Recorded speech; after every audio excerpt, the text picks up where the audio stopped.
اعوذ باللہ من الشیطان الرجیم بسم اللہ الرحمن الرحیم لا تأکلوا اموالکم بینکم بالباطل صدق اللہ العظیم الصلاۃ والسلام علیک یا سیدی یا رسول اللہ وعلی آلک و اصحابک یا سیدی یا حبیب اللہ۔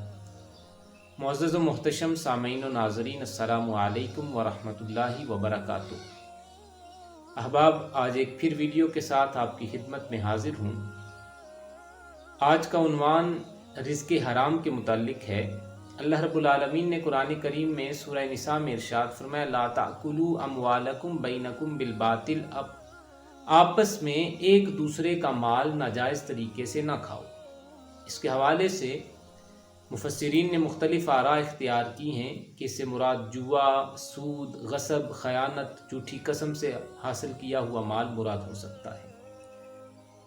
یعنی کہ رزق حرام کسی بھی صورت میں آئے تو وہ ایک مسلمان کے لیے اس کا کھانا، اس کو استعمال کرنا جائز نہیں ہے۔ رزق حرام کی صورت مال میں ناپ تول میں کمی کی صورت میں بھی آپ رزق حرام کما سکتے ہیں۔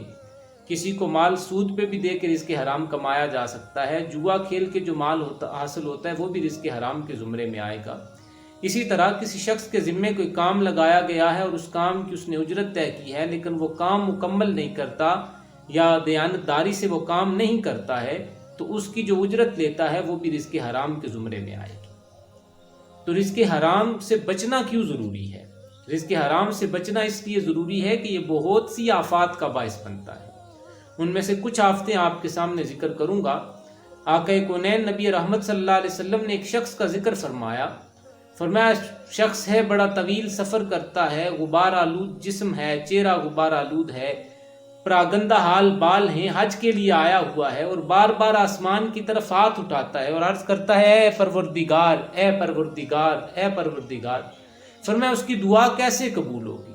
اس کا رزق حرام کا ہے، اس کا کھانا پینا حرام کا ہے، حرام سے اس کو غذا ملی ہے، اس کا پہننا حرام کا ہے، تو کیسے اس کی دعا قبول ہوگی؟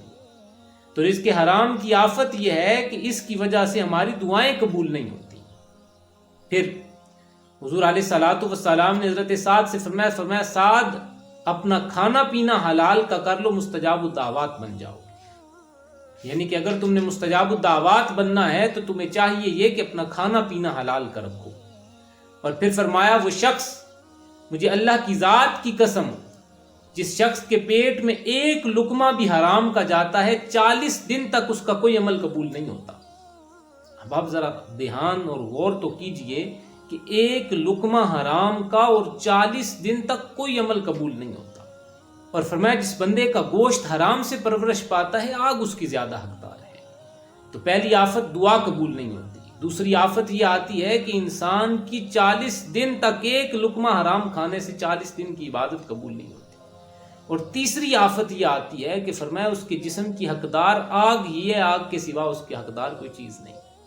اور پھر حضرت عبداللہ ابن عمر رضی اللہ تعالیٰ عنہ راوی ہیں، آپ فرماتے ہیں کہ ایک شخص نے 10 درہم کا کپڑا خریدا اور 1 درہم اس میں سے حرام کا تھا، تو جب تک وہ کپڑا اس کے بدن پہ رہے گا اس کی نماز قبول نہیں ہوگی۔ اور پھر آپ نے اپنے کانوں میں انگلیاں رکھیں اور فرمایا اگر یہ بات میں نے آقا کونین نبی رحمت صلی اللہ علیہ وسلم سے نہ سنی ہو تو میرے کان بہرے ہو جائیں۔ تو اب آپ ذی وقار ذرا غور تو کریں کہ حرام کتنی آفتوں کا باعث بنتا ہے۔ اور پھر حضور علیہ الصلوۃ والسلام نے ارشاد فرمایا کہ اللہ پاک ہے اور پاک ہی قبول کرتا ہے۔ انسان اگر حرام مال کما کے سارے کا سارا مال بھی صدقہ کر دے تو قبول نہیں ہوتا، کیونکہ اللہ پاک ہے اور پاک ہی قبول فرماتا ہے۔ اور پھر حضور علیہ الصلوۃ والسلام نے ارشاد فرمایا جس نے حرام مال کما کے اسے صدقہ کیا تو صدقہ قبول نہیں ہوگا اور اس کا گناہ اسی کے سر رہے گا۔ اور پھر ہمارے یہاں بعض اوقات یہ بھی ہوتا ہے کہ ہمیں پتہ ہوتا ہے کہ فلاں شخص نے چیز جو ہے وہ دھوکہ دہی سے، خیانت سے، چوری سے حاصل کی ہے، لیکن ہم چونکہ سستی مل رہی ہوتی ہے تو وہ چیز حاصل کرنے کے در پہ ہو جاتے ہیں۔ تو اس بارے میں حضور علیہ الصلوۃ والسلام کا ارشاد گرامی ہے کہ وہ شخص جس نے چوری کا مال خریدا اور اسے معلوم بھی ہے کہ یہ چوری کا مال ہے، تو وہ اس مال کی شرمندگی میں بھی شریک ہوگا اور اس گناہ میں بھی شریک ہو جائے گا۔ ان احادیث سے ہمیں یہ بات سمجھ آتی ہے کہ ہمیں رزق حرام سے بچنا ہے، رزق حلال کی کوشش کرنی ہے۔ اور دوسرا یہ کہ ہمیں اگر معلوم ہو کسی نے دھوکہ دہی سے، چوری سے، سود سے کسی کا مال ہتھیایا ہے تو اسے اس کا مال کم داموں بھی مل رہا ہو تو نہ خریدا جائے، کیونکہ انسان اس گناہ میں بھی شریک ہو جاتا ہے۔ اللہ کی بارگاہ میں دعا ہے مالک ارض و سما ہمیں رزق حلال وافر اور وسیع مقدار میں عطا فرمائے، اور رزق حرام سے ہمیں ہماری نسلوں کو محفوظ فرمائے۔ السلام علیکم ورحمۃ اللہ وبرکاتہ۔